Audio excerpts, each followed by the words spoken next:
नमस्कार, good morning all of you. Welcome to my YouTube channel. आज हम लोग डिस्कस करेंगे कुछ questions that is learn concept through the questions in the environment science, right? So let's some questions which is very very important. इस questions के एक part जो है आपका इंजीनियरिंग सर्विसेज में आपके आएंगे। So let's start from the first, right? आप अगर मुझे फॉलो करना चाहते हैं then you can follow, this is my channel. इस चैनल पे आप फॉलो कर सकते हैं मुझे, टेलीग्राम चैनल है। अगर आप मुझे कोई भी तरह का प्रॉब्लम है, आप अगर बैच स्टार्ट करवाना चाहते हैं तो आप मुझे मैसेज कर सकते हैं व्हाट्सएप नंबर पे। सो let's start the questions, the very important and the very good question, that is question number 1। The question is with reference to the state with reference to the state forest report of 2019 के respect में जो forest का report आया था, उस report में arrange the following state in the decreasing order of forest cover area. देखिए, forest cover area, percentage of forest and maximum forest cover area, ये दोनों में बहुत अंतर है ना? फॉरेस्ट डिक्रीजिंग ऑर्डर कर रहा है, कौन सा ऑर्डर? डिक्रीजिंग, मतलब सबसे पहले क्या होगा? बड़ा, उसके बाद छोटा, उसके बाद छोटा, उसके बाद छोटा, इस तरह से, है ना? अब इस पूरे में से देखिए सबसे बड़ा एरिया किसका है? अगर आप परसेंटेज में बोले, मतलब परसेंटेज, मतलब मान लीजिए कि 100 हेक्टेयर क्या है, इसमें से किसका सबसे ज्यादा परसेंटेज में फॉरेस्ट है, तो वो आपके आएंगे नॉर्थ ईस्ट के स्टेट्स। बट अगर आपसे पूछा जाए कि मैक्सिमम एरिया वाइज मैक्सिमम कौन सा है, तो इस क्वेश्चन में कह रहा है कि with reference to the state of forest report arrange the following state in decreasing order of forest cover area. मतलब कितना percentage of maximum forest cover area कौन सा होगा? तो देखिए, आंध्र प्रदेश हो गया, उड़ीसा, मध्य प्रदेश, छत्तीसगढ़, ये दिया हुआ आपको। तो सबसे ज्यादा मैक्सिमम फॉरेस्ट कवर एरिया कौन सा है? मध्य प्रदेश। एमपी में सबसे ज्यादा जंगल पाए जाते हैं, क्योंकि इसमें आप देखे होंगे बहुत सारे वन्य अभ्यारण्य जो है, या आप जो है टाइगर रिजर्व सबसे ज्यादा कहाँ है? आपके मध्य प्रदेश में। सो मध्य प्रदेश जो होगा सबसे बड़ा area. So area wise Madhya Pradesh has the largest forest cover in the country, followed by Arunachal Pradesh, है ना? अरुणाचल प्रदेश के बाद है, then Chhattisgarh, then Odisha, then Maharashtra. So first of all what? MP, then Arunachal Pradesh, then Chhattisgarh, then Odisha, then Maharashtra. So this is the sequence, right? अब इस sequence में सबसे पहले यहाँ पर दिया हुआ है आपको। सो एमपी फर्स्ट होगा 3, देन अरुणाचल प्रदेश 3-1, देन आपको देखो छत्तीसगढ़ दिया हुआ है, then 4, so 3-1-4-2। So this is your right answer, this is your right answer. So 3-1-4-2, option number C is your correct option, right? अगर हम परसेंटेज की बात कर रहे हैं, percentage of total geographical area in top 5 state, then Mizoram will be first. मतलब मिजोरम का जितना एरिया है, इस मिजोरम का जितना एरिया है उसमें से 85.41% एरिया में यहाँ पर क्या है? फॉरेस्ट कवर है। अरुणाचल प्रदेश का जितना एरिया है उसमें से 79.63% जो है आपके फॉरेस्ट कवर है। एंड मेघालय का जो एरिया है उसमें से 76.33% जो है वो आपका क्या है? ये आपका फॉरेस्ट कवर है। मणिपुर में कितना है? 75.46%। नागालैंड में कितना है? 75.31%। तो यहाँ पर देखिए एरिया, फॉरेस्ट कवर एरिया बहुत अच्छा है, ठीक है? अगर आप किसी भी देश की बात करें, for every country what should be the minimum forest area cover कितना होना चाहिए? That should be equal to 33%। 33% area आपका जो है कवर होना चाहिए जंगल से, है ना? That is the conditions. But India में ये बहुत कम है, ठीक है सर? ओवरऑल की बात कर रहे हैं हम तो, बट इस स्टेट में सबसे ज्यादा पाए जाते हैं, ठीक है? सबसे लिस्ट कहाँ पाए जाते हैं फॉरेस्ट कवर एरिया? वो आपका कौन सा है? Haryana. So which of the following leaf modifications occur in the desert area inhabit water loss? Question कर रहा है किसका पत्तों में मॉडिफिकेशंस करने के बाद डेजर्ट एरिया में वाटर लॉस जो होते हैं वो इनहिबिटेड होते हैं, मतलब पाए जाते हैं, ठीक है? या ऐसा बोल सकते हो आप कि जहां पे आपका रेगिस्तान वाले एरिया है उस केस में लीव्स कैसे पाए जाते हैं, वहां के पत्ते कैसे पाए जाते हैं, वहां के प्लांट्स के पत्ते किस तरह से पाए जाते हैं, ठीक है? चलिए, तो पहला कह रहा है आपका hard and vaccine lips. First of कह रहा है कि हार्ड एंड वैक्सी लिप्स, क्या रेगिस्तान के जो पत्ते हैं, रेगिस्तान के जो पेड़ पौधे हैं वहां में क्या हार्ड एंड वैक्सी लिप्स पाए जाते हैं? Yes, hard and vaccine lips पाए जाते हैं। टीनी लिप्स पाए जाते हैं, छोटे छोटे होते हैं, पतले पतले पत्ते होते हैं, यस होते हैं। Thorn institutes of lips, yes, कांटे ज्यादा होते हैं क्योंकि वहां पे जो है पानी की बहुत ही स्कैर्सिटी है, स्कैर्सिटी ऑफ वाटर बहुत ज्यादा है, इसलिए वहां पे पत्ते से ज्यादा क्या है आपके कांटे हैं। तो यहाँ पर फर्स्ट कह रहा है कि first statement is correct, yes, desert plants are adapted to their environment in many different ways, some plants have hard and waxy leaves to reduce the loss of water through transpirations. So the waxy covering on the plant leaves, young stems and fruit is called cuticle. So cuticle क्या होता है? तो waxy covering जो young stems होते हैं fruit वाले उसी को बोलते हैं cuticle. It is composed of cutin and wax-like material produced by the plants that is chemically hypoxy fatty acid, and the purpose of this covering is to help the plant retain water in the arid regions, and that is the very important. ठीक है, statement to correct है, yes statement to correct है, ये tiny lips हैं आपके, है ना, पाए जाते हैं, टीनी लिप्स पाए जाते हैं आपके, so statement two is also correct. Statement three is also correct, है ना, क्यों एरिड रीजन में जितने भी है वाटर लॉस को अवॉइड करने के लिए क्या होते हैं, छोटे छोटे आपके पाए जाते हैं आपको, right. So this is nothing but statement three is also correct. So option D is correct, 1 2 and 3, so option D is true. Now come to the next question. So these are the important questions, that is learn the concept through the questions. In the next question, with reference to population interaction, consider the following. ठीक है, ये आपको already मैं पढ़ा चुका हूं, आप पहले जाकर के बायोटिक इंटरेक्शंस जो पढ़ा है आपको, बायोटिक इंटरेक्शंस का वीडियो देखिए जाकर के, सबसे पहले ये पूरे डिटेल में आपको पढ़ा चुके हैं, राइट। तो पहला कह रहा है in mutualism both species is benefited, yes, दोनों का पॉजिटिव होता है, स्पीसीज 1 एंड स्पीसीज 2 दोनों बेनिफिट करते हैं ना, कि आप भी आगे बढ़े हम भी आगे बढ़ेंगे, that is nothing but your mutualism, this is the case of mutualism. जैसे पढ़ाए थे आपको बी, है ना, मधुमक्खी, अन्य आपका जो है इससे क्या बनता है आपका हनी एंड फ्लावर्स, इस दोनों जो है आपके क्या है, आपके म्यूचुअलिज्म का पार्ट है, ठीक है। बायोटिक इंटरेक्शंस का वीडियो आप जाके देख सकते हैं, बहुत ही अच्छा लगेगा आपको। नेक्स्ट क्वेश्चन कह रहा है in competition only one species benefit, that's the wrong.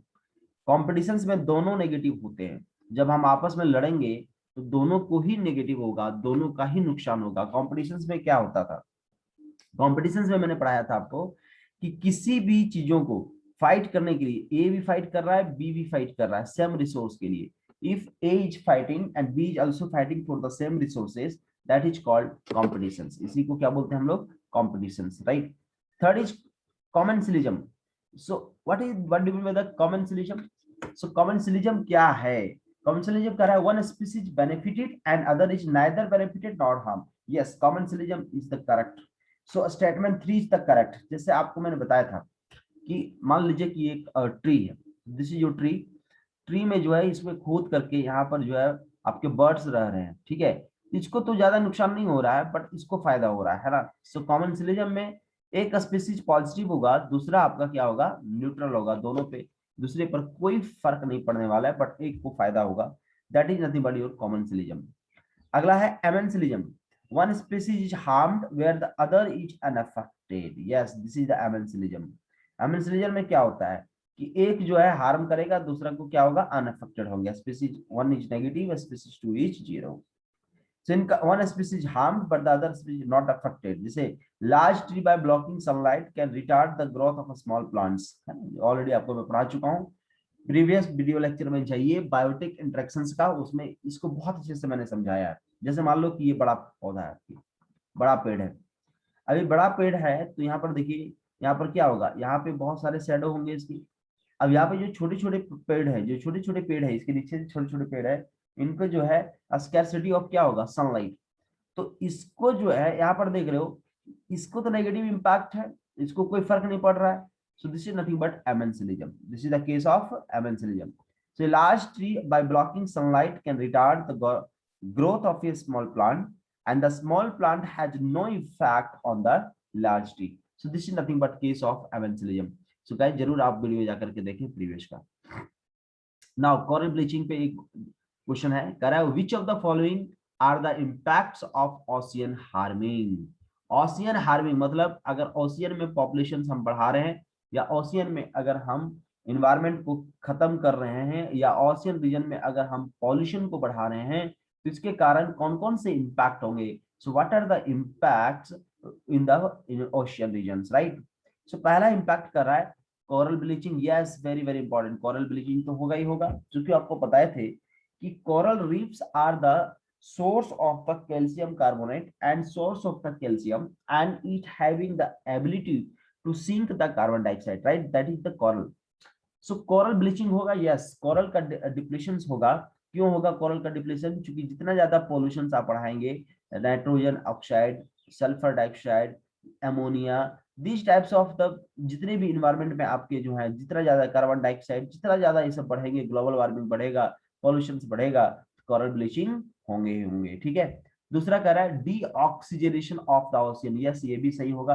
Deoxygenation मतलब ऑक्सीजन की कमी होने स्टार्ट हो जाएगी। यस, होगी, क्योंकि क्या करता है आपका कोरल रीफ जो है ऑक्सीजन को भी प्रोवाइड करने में बहुत बड़ा सहायक है। अभी आप देख रहे हैं दोस्तों, ऑक्सीजन सिलेंडर्स की कितनी मारामारी है ना। पूरे देश में ऑक्सीजन की कमी हो गई है। आज हमारे पास जो है बहुत सारे पेड़ पौधे होते, पेड़ पौधे को अगर हम नहीं काटते तो ये जो है नेचुरल था, ये नेचुरली आज हम लोग को मिलता, फ्रेश हवा मिलता। लेकिन आज हवा भी हम लोग खरीद कर खा रहे हैं, खरीद कर ले रहे हैं। उसका रीजन क्या है? इसका रीजन ये है कि हम इन्वायरमेंट के साथ छेड़छाड़ कर रहे हैं। हम अपने निजी डेवलपमेंट को ध्यान में रखते हुए इन्वायरमेंट को डिग्रेड करते चले जा रहे हैं, और जितना जल्दी इन्वायरमेंट को आप डिग्रेड करेंगे उतनी प्रॉब्लम आगे आने वाली है। इसीलिए तो जाकर के वेस्टर्न घाट के जो रिकमेंडेशन आया था वेस्टर्न घाट का, उसमें यही तो बताया गया था माधव गढ़वाल कमेटी के द्वारा कि आप जो है कभी भी इको सेंसिटिव जोन में जो है बहुत सारे कार्यक्रम को कर नहीं सकते हैं। इसलिए इको सेंसिटिव जोन दो डिफाइन किया गया था, एक इको सेंसिटिव जोन 1 और एक इको सेंसिटिव जोन 2, जो आगे हम वीडियो लेक्चर में आप लोग को डिस्कस करेंगे, बने रहे। So this is nothing but deoxygen of ocean. Yes, deoxygen of ocean. This is the coral bleaching. Yes, floods in coastal area. Yes, pollution जैसे जैसे बढ़ेंगे वाटर लेवल आपका बढ़ता चला जाएगा। क्यों? क्योंकि ग्लेशियर्स आपके पिघलते चले जाएंगे। क्योंकि ग्लोबल वार्मिंग बढ़ने से अभी जनरली 2 डिग्री पर सेल्सियस से टेम्परेचर बढ़ रहा है। जैसे जैसे टेम्परेचर को आप बढ़ाएंगे वैसे वैसे ओशियन आपका ओशियन में वाटर रीजन बढ़ता चला जाएगा। क्यों? क्योंकि आपके जो आइस है, आइस का मेल्टिंग बढ़ता चला जाएगा, इस कारण से ओशियन रीजन में आपके बढ़ते चले जाएंगे। तो फ्लड्स होने की संभावना है कोस्टल एरिया में, ये बहुत ही सही ऑप्शन है। तो 1, 2 एंड 3 तो सही है ही। अब आते हैं चौथा पे, change geographical distributions of organisms. Yes, geographical distributions जो है ऑर्गेनिज्म का क्या होगा? चेंज होगा। क्यों? क्योंकि जैसे जैसे पॉल्यूशन आपके बढ़ेंगे, यहाँ के जो सिस्टम्स हैं वो दूसरी जगह पे प्लान होना स्टार्ट करेंगे, तो ऑब्वियस है ज्योग्राफिकल नेचर जो है वो आपका चेंज होता चला जाएगा। So option D is the correct option. चारों चारों आपके सही हैं। So option D is your correct option. Now come to the next. तो ये स्क्रीनशॉट ले सकते हैं ये। Now come to the next question. Next question कह रहा है with reference to aquatic systems. With reference to aquatic ecosystem, consider following statement.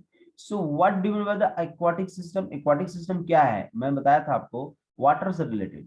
Aquatic system क्या होता है? Related to water.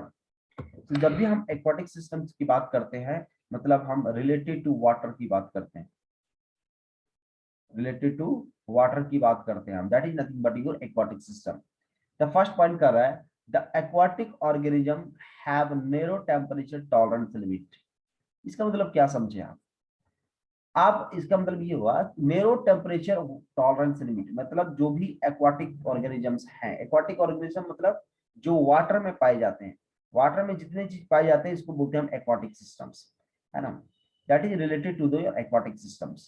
सो कह रहा है since water temperatures are less subject to change, the aquatic organism have narrow temperature tolerance limit. As a result, even a small change in water temperature are a greater threat to the survival of aquatic organism. अगर हम water की temperature को थोड़ा सा भी change करते हैं तो एक्वाटिक सिस्टम में बहुत बड़ा प्रॉब्लम क्रिएट होगा। आप देखे होंगे कि छोटी छोटी मछलियां या बड़े बड़े मछलियां थोड़ा सा भी अगर हम जिस इन्वायरमेंट में रह रहे हैं उस इन्वायरमेंट से आप हटा दीजिए वो मर जाते हैं। इसका मतलब क्या है कि उसकी जो इनहेबिटेट है, उसकी जो हैबिटेट है जहाँ पे वो रह रहे हैं, उनकी जो इन्वायरमेंट डिग्रेडेशन और इन्वायरमेंट कंडीशंस है उसको आप जो है चेंज नहीं कर सकते हैं। इसलिए एक्वाटिक सिस्टम बहुत ज्यादा सेंसिटिव होते हैं वो उसमें अगर थोड़ा सा भी चेंज किए ना, आपके सर्वाइवल जो है वो खत्म हो जाएंगे एक्वाटिक ऑर्गेनिजम्स के। सो पहला स्टेटमेंट कर रहा है the aquatic organism have narrow temperature tolerance limit, yes this option is correct. बहुत ही कम होते हैं टेम्परेचर टॉलरेंस लिमिट, टेम्परेचर को थोड़ा सा भी चेंज करेंगे, when ever you change the temperature, थोड़ा सा भी, मान लीजिए 20 डिग्री सेल्सियस पे कोई है तो उसको आप 22 भी करेंगे, then there will be adverse effect over the aquatic systems. So there is change in the tolerance limit. Yes, this is the right options. The second is suspended particulate matters, PM, है ना? Suspended particulate matters such as clay, silt reduce the productivity of aquatic habitat. Yes, these are nothing but your pollutant elements. And pollutant element जितने भी है वो pollution create करेगा, और pollution जितना ज्यादा होगा, पर्टिकुलर मैटर हो गया, आपके अलग अलग तरह की गैसेस हो गए, ये सब क्या करेंगे, ये एनवायरनमेंट में जैसे जैसे होगा वाटर पॉल्यूशन बढ़ेगा, वाटर पॉल्यूशन बढ़ेगा तो एक्वाटिक सिस्टम को भी ये डिग्रेड करेगा। So option second is also true. ठीक है, थर्ड स्टेटमेंट कर रहा है increasing the temperature of your water body, water body का टेम्परेचर अगर इंक्रीज करें, increases the rate at which oxygen is depleted from the water, this is also true, है कि नहीं, क्योंकि ऑक्सीजन जो है वो लेस सोल्यूबल होता है किसमें, वार्म वाटर में। So warm water also enhance the decomposer activity and therefore increasing the temperature of your water body increases the rate at which oxygen is depleted from the water. So option third is also true, so option D is the correct statement. So guys, ये आपके बहुत अच्छे questions थे, इसको आप अच्छे से बनाइए। So these are the question that is learn the concept through the questions, and कोशिश कीजिए ज्यादा ज्यादा कॉन्सेप्ट को जो है लर्न करने की, कहां से, क्वेश्चंस के through. Thank you for the watching and thank God bless you all.